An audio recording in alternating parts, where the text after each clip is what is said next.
Bonjour, bonsoir chers fidèles de la télévision Renaissance et bienvenue à ce rendez-vous du journal dont voici les principaux titres. Depuis quelques jours, les autorités au plus haut niveau utilisent un langage que d'aucuns qualifient de nouveau parce que rassurant.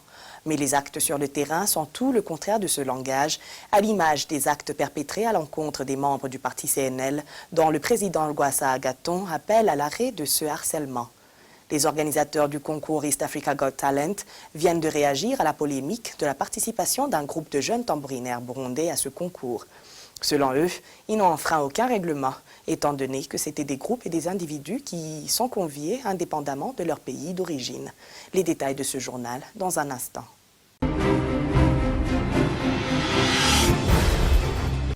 Les autorités administratives du Burundi ne savent pas différencier leurs tâches dans leur travail et la tâche qu'ils ont au sein de leur parti politique.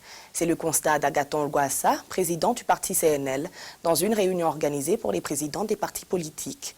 Agaton Gwassa demande que les agressions envers les membres du CNL ainsi que la vandalisation des permanences du parti CNL cessent partout dans le pays et que les auteurs soient attrapés et traduits en justice.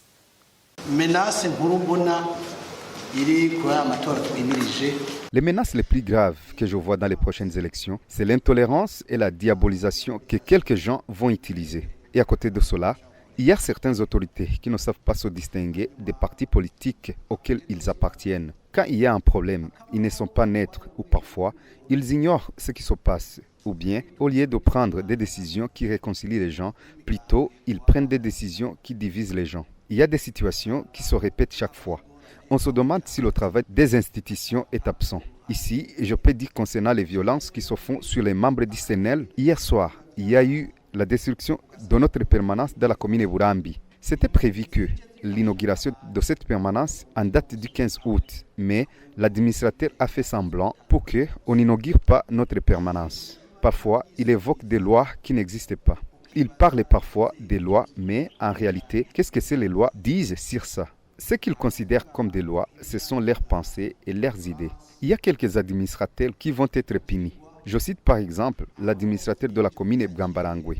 Les réunions que les membres des partis animent dans les permanences, ce sont des réunions qui ne nécessitent pas une permission. C'est le lieu du travail quotidien des partis politiques. Hier, il a emprisonné des personnes qui préparaient la fête qui se tiendra dans une semaine ou dans 2 semaines. Ils ont passé la nuit dans la prison en les accusant de faire une réunion non autorisée.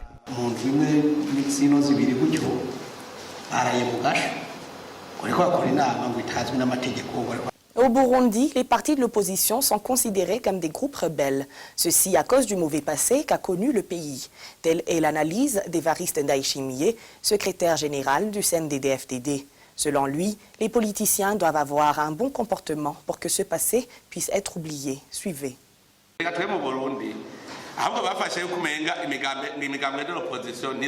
Chez nous au Burundi, on a pris les partis de l'opposition comme une rébellion. Pourquoi? Justement par le mauvais passé qui a caractérisé notre pays. Celui qui ne remporte pas la victoire aux élections, il commence à se battre jusqu'aux nouvelles élections. En 2010, le député Gwassa Agaton s'est allié à la DCI Kibiri et il a disparu. Il est encore une fois à Paris vers la période des élections de 2015. Gwassa était parmi les gens de l'opposition à DCI Kibiri qui combattaient pour le gouvernement du Burundi. Dites-moi si aujourd'hui il y aurait un membre malmené, on pense que le pays retombe encore une fois dans la crise qu'a connue notre pays. Bien sûr, l'histoire ne peut pas s'effacer. C'est pour cette raison qu'on devrait avoir un bon comportement pour que le mauvais passé du Burundi ne puisse pas être reconnu. J'ai entendu un jour Wamvuginyumvila qui disait que le parti FNL et le CNDD-FDD sont caractérisés par un esprit sauvage. Si moi aurais-je un mauvais comportement, directement les réactions ne tarderaient pas à tomber en disant voilà, lui, il utilise des ordres militaires comme il était un ex-rebelle. C'est pourquoi j'essaie de bien travailler pour que les gens ne peuvent pas penser sur le passé. Je m'adresse aux politiciens en les incitant à penser sur l'histoire de notre pays pour en fait dire non à tous les mots du passé. Nous voulons évoluer.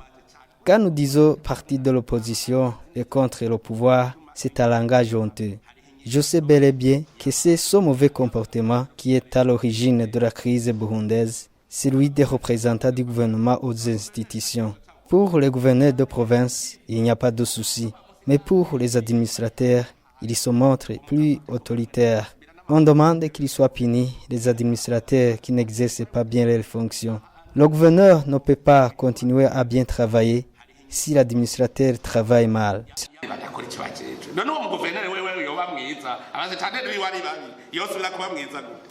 Parlons éducation à présent. Cela fait 2 semaines que le sujet est sur toutes les bouches. Le gouvernement en a fait pratiquement son pain quotidien, allant du ministère de l'Éducation nationale au Conseil des ministres, en passant par le Conseil national de la sécurité. Vous l'avez compris, il s'agit des élèves qui ont partagé des photos et des vidéos sur lesquelles ils déchiraient les uniformes qu'ils portaient. Eh bien, l'attitude du gouvernement fait craindre aujourd'hui une décision allant jusqu'à leur refuser le diplôme de fin d'études secondaires. Et pour un parent, Patrice Nadoroka, cela leur causerait une frustration à vie. Le président du comité des réfugiés urbains du Rwanda espère que le gouvernement sera clément à leur endroit. Certainement que même la ministre est en train de suivre certaines réactions des gens. Et c'est pour cette raison qu'elle a pris une mesure provisoire, donc pas encore définitive. Elle est aussi parent, je crois. Il pourra certainement prendre une mesure comme un parent. Parce que imaginez-vous, M. Franck, que quelqu'un puisse rater son diplôme pour des banalités pareilles. Et l'enfant serait frustré éternellement. Et c'est une façon de créer une haine inexplicable dans ces conditions. Donc, je conseillerais à tous ceux qui ont une voix qui porte loin, surtout les décideurs en la matière, de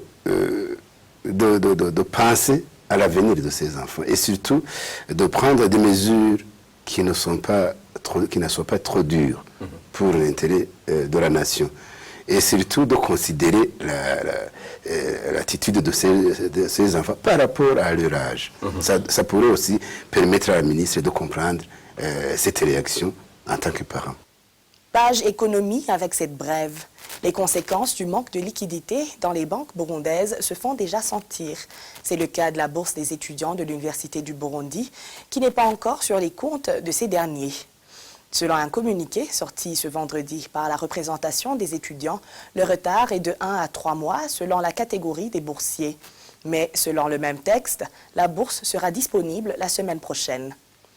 Après que le gouvernement burundais ait sorti un communiqué qui accusait le Rwanda d'avoir envoyé une équipe de tambourinaires burundais dans la compétition régionale East Africa Got Talent qui se déroule à Nairobi au Kenya, les organisateurs de ce concours ont à leur suite sorti un communiqué où ils clarifient que les compétiteurs sont des groupes élus indépendamment de leur nationalité, mais qui doivent être des résidents réguliers des pays de la communauté est-africaine. Le gouvernement de Bujumbura avait cru que le club Himbaza représentait le Rwanda dans cette compétition avec le tambour burundais. Le tambour burundais appartient au patrimoine culturel de l'UNESCO. Cela veut dire que tout le monde a le droit de jouer au tambour et il se joue par quiconque le souhaiterait, même s'il n'est pas burundais. Le gouvernement burundais devrait avoir une autre attitude. Cela a été dit par Arnaud Nganji, un artiste burundais. Ce que je pense du fait que des jeunes jouent le tambour burundais dans une compétition internationale, ce n'est pas la première fois qu'on voit le tambour burundais jouer à des niveaux internationaux, sur des scènes internationales, ce n'est pas la première fois. Le fait que le gouvernement réagisse maintenant, le gouvernement et le pays, c'est deux choses différentes. La culture, les tambours du Burundi existent depuis bien avant la naissance de la République. Après, ça appartient au patrimoine de l'UNESCO. C'est-à-dire tout le monde a le droit de jouer du tambour. Maintenant, même si la Chine décide de faire un orchestre de tambour burundais, c'est leur droit. Et le tambour burundais, c'est une richesse culturelle. Après, les réactions du gouvernement n'engagent que le gouvernement. Mais ton droit s'arrête au moment où le droit commence. C'est mon opinion en tant que musicien, en tant que bénéficiaire des droits d'auteur. Et je crois que moi aussi, si je voulais jouer du tambour burundais, que j'ai joué pendant plusieurs années d'ailleurs quand j'étais jeune, je le ferais n'importe où, n'importe quand. Et ça reste valable.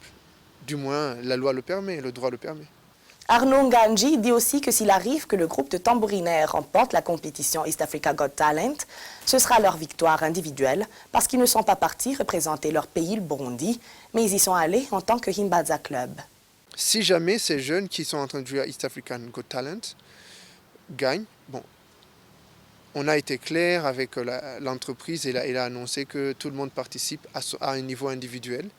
Donc ce n'est pas des représentants d'un pays qui sont là. Il n'y a pas un pays qui envoie des représentants comme représentants des intérêts d'un pays. C'est-à-dire que s'ils gagnent, c'est à titre individuel. Ils ne représentent pas un pays. Et donc, s'ils ne représentent pas un gouvernement, pourquoi le gouvernement réagirait? Pourquoi il réagirait à la victoire alors qu'il ne représente pas le gouvernement et que l'entreprise a dit que c'est des individus? Et c'est par ici que nous clôturons notre journal. Merci de l'avoir suivi. Au revoir.